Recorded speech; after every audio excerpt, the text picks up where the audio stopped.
Welcome to SATV News. This is Kazi Farhana with your headlines.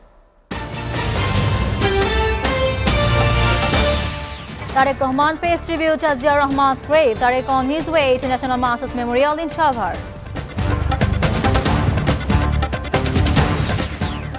Jamaat will prioritize job creation for youth over unemployment allowances, says Dr. Shafiqur Rahman.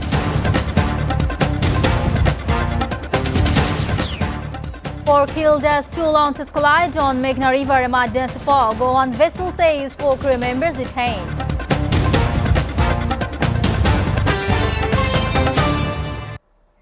Now in details. BNP acting chairman Tariq Rahman today paid homage to late President Zia Rahman by visiting his mausoleum at Zia Uddan in Sheri Bangla Nagar, Dhaka. He entered the mausoleum premises at around 4:40 p.m. Party leaders and activists gathered in Chondrima Uddan and nearby areas lined the roadsides to welcome him. A strong security presence was in place with members of the army, police, RAB, APBN and BGB deployed in and around the area, as per local media reports. Earlier at 2:54 p.m., Tariq Rahman left his Gultan residence and reached Zia Uddan via several key roads in the capital. Senior BNP leaders and party officials accompanied him. He is now on his way to the National Martyrs Memorial in Shabhar to pay tribute to the martyrs of the Liberation War. Bangladesh Jamaat Islami Army Dr. Shafiqur Rahman today said his party would prioritize employment generation for young people instead of providing unemployment allowances, stressing that youth should become active builders of the nation rather than recipients of stipends. He made these remarks while addressing the Central Members Conference of Islamic Chhatro Shibir as the chief guest at the Bangladesh-China Friendship Conference Center this morning. Dr. Shafiqur also said Jamaat Islami would work in unity with people of all classes to build a human and discrimination-free Bangladesh. Not unemployment allowances, but youth themselves will bring revolution in every sector of this country, he added. Highlighting the party's vision for education, the Jamaat chief stated that Jamaat wants to establish an education system that would help students become complete human beings, reach the highest standard of the learning, develop strong moral character and acquire technical skills so that no young man or woman remains unemployed. The Jamaat leader further said that his party wants to establish justice in the country.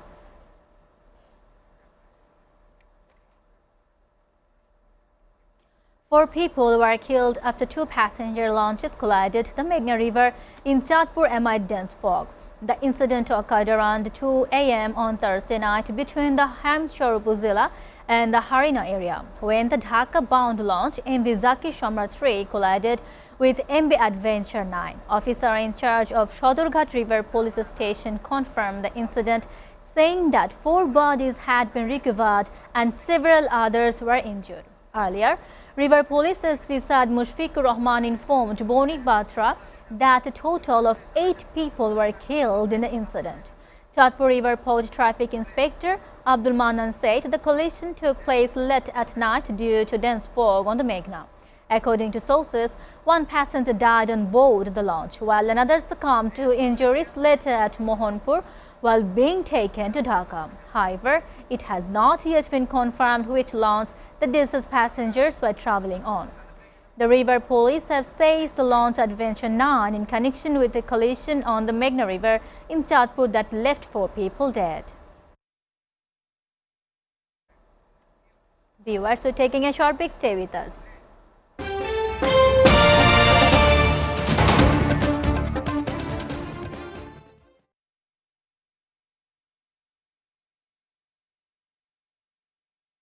Palace Hotel and Resorts, Jollar Par, Zinda Bazar, Silet, Bangladesh.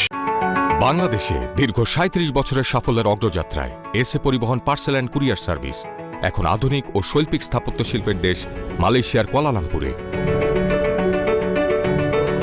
লাখো গ্রাহকদের প্রয়োজনের দিক লক্ষ্য রেখে নিশ্চিত বিশ্বস্ততা ও আন্তর্জাতিক মানের সেবা এখন ডোর টু ডোর। এসএ পরিবহন courier and parcel service SDN BHT 120 Jalantun HS Lee 50050 Kuala Lumpur, Malaysia. SA পরিবহন পার্সেল অ্যান্ড কুরিয়ার সার্ভিস, আপনার সেবায় সবসময়।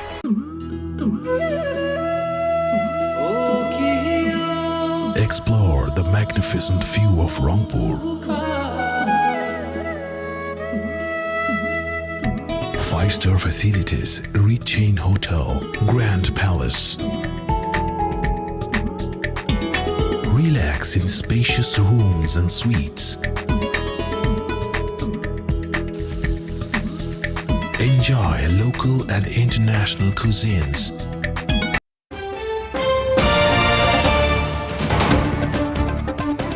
Welcome back to watching SATV News. News from abroad. The United States carried out an airstrike against Islamic State militants in northwest Nigeria at the request of Nigeria's government, said U.S. President Donald Trump on Thursday, claiming the group had been targeting Christians in the region. Nigeria's Foreign Ministry confirmed the strike in a social media post on Friday. The Ministry of Foreign Affairs of the Federal Republic of Nigeria confirms that Nigerian authorities remain engaged in structured security cooperation with international partners, including the United States of America, in addressing the present threat of terrorism and violent extremism. This has led to precision hits on terrorist targets in Nigeria by airstrikes in the northwest, the statement read. The U.S. Military Africa Command, in a statement, said the strike occurred in Sokoto State. The strike comes after Trump, starting in late October, began warning that Christianity faces an existential threat in Nigeria and threatened to militarily intervene in the West African country.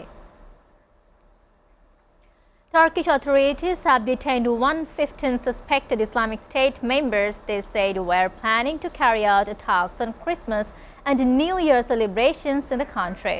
The Istanbul's Chief Prosecutor's Office said on Thursday, Istanbul's police obtained information that Islamic State members had planned attacks in Turkey against non-Muslims in particular during Christmas and New Year celebrations, the prosecutor's office posted on X. The police raided 124 places in Istanbul, capturing 115 of the 137 suspects they were seeking, the statement said. Several pistols and ammunition were seized, it said.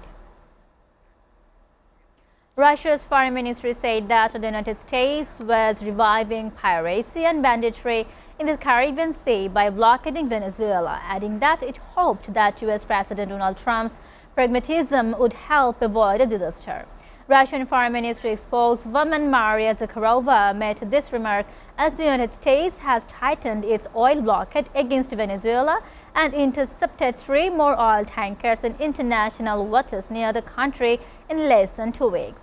During a press conference in Moscow, Zakharova also stated that Russia has consistently advocated its intentions, maintaining mutual trust and predictability, and that the key is to prevent the situation from escalating in a destructive direction. Russia supports Venezuelan President Nicolas Maduro's efforts to defend national sovereignty and interests and maintain national stability, security, and development, and hopes that the United States can find a mutually acceptable solution within the framework of international law, according to the spokeswoman.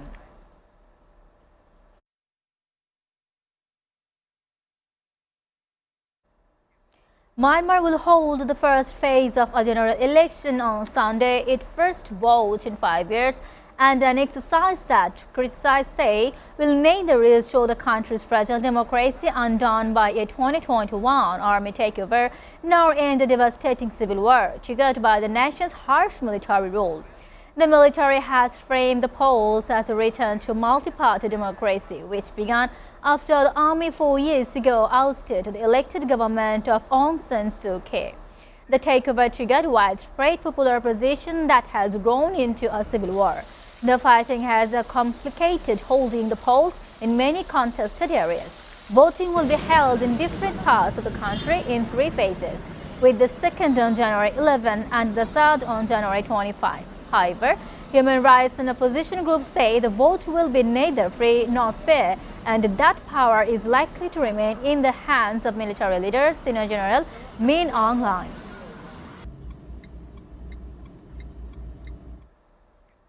China's Foreign Ministry criticized on Thursday a recent Pentagon report for attempting to alienate China with another country and seek excuses to maintain its military hegemony. The report accused China of attempting to exploit the easing of the tensions along the China-India border areas to prevent further deepening of U.S.-India ties. In response, the ministry spokesman Lin Jian said the U.S. report distorts China's defense policy, to which China firmly objects. The overall situation along the China-India border is stable at present, and communication channels between the two sides remain open. We oppose the relevant country making arbitrary comments on this matter, Lin told a daily news conference in Beijing. Beijing is willing to strengthen the communication with New Delhi, enhance mutual trust, promote cooperation, properly handle differences, and advance bilateral relations along a healthy and stable track, he added. Japanese Prime Minister Sanae Takaichi's cabinet on Friday approved a record $785 billion budget for the next fiscal year, aiming to strike a balance between her provocative fiscal policy and debt blowout concerns by the limiting new bond issuance. The Takaichi administration also compiled a record defense budget of over $57.89 billion for fiscal 2026, an increase of 3.8% from the previous year. Faced with rising government bond yields and a weak yen, the Takaichi administration has already stepped up efforts to reassure investors that the government will not resort to irresponsible debt issuance or tax cuts. North Korean leader Kim Jong-un signaled the country will continue to develop missiles in the next 5 years as he visited major munitions enterprises in the last quarter of 2025, state-run television KRT said on Friday.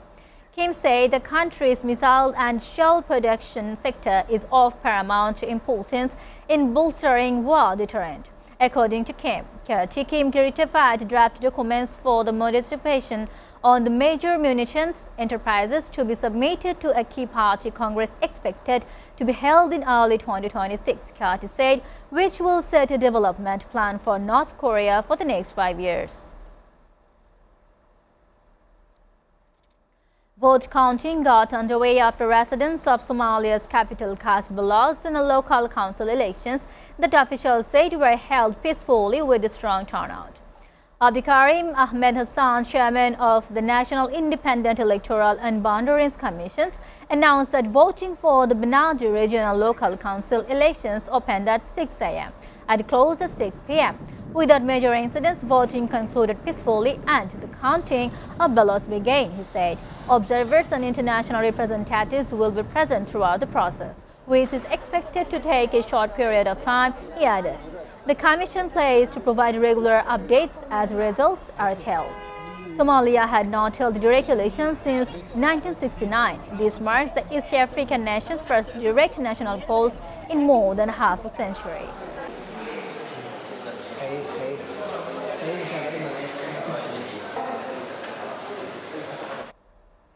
Before ending, it goes to the headlines again.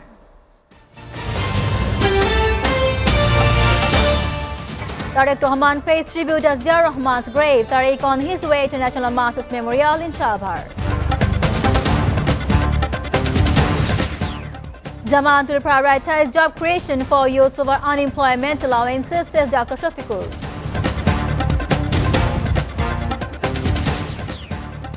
Four killed as two launches collided on Meghna River amid dense fog. Over one vessel says 4 crew members detained.